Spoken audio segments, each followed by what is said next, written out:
له اوږد ځنډ وروسته د تورخم بندري لاره د مسافرو پر مخ پرانیستل شوه.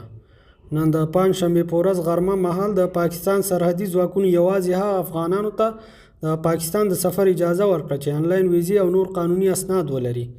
که څه هم تر دې وړاندې پاکستاني چارواکو یوازې سختو ناروغانو په دغه هیواد کې په زده کړو بوخت زده کوونکو ته د تګ اجازه ورکوله او عامو خلکو ته د سفر اجازه نه وه.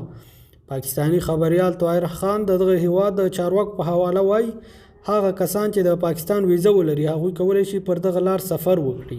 په ورته مهال سیمه ییزې سرچینې وایي چې تر دا مهاله یوازې انلاین ویزه لرونکي کسان له افغانستان څخه د تورخم له لارې پاکستان ته تللی سي او د پاکستان له اړخه بیا په تذکیرو او مهاجر کارتونو هم خلک کولی سي افغانستان ته راسي.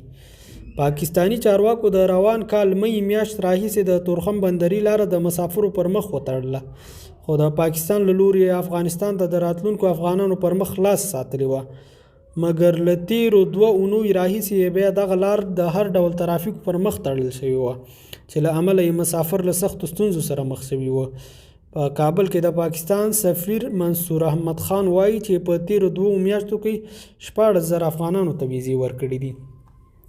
دا په داسې حال کې ده چې په لومړیو کې پاکستان د افغانستان په واردونکو میوو ټکس لرې کړی و، خو وروسته یې ټکس اضافه چې له امله یې ډیرو سوداګرو ته زیان ورسېد. د ګڼ شمېر سوداګرو میوې او مالونه خوسا او خراب سول، له امله یې زیات افغاني او پاکستاني سوداګرو ته زیان واوښت.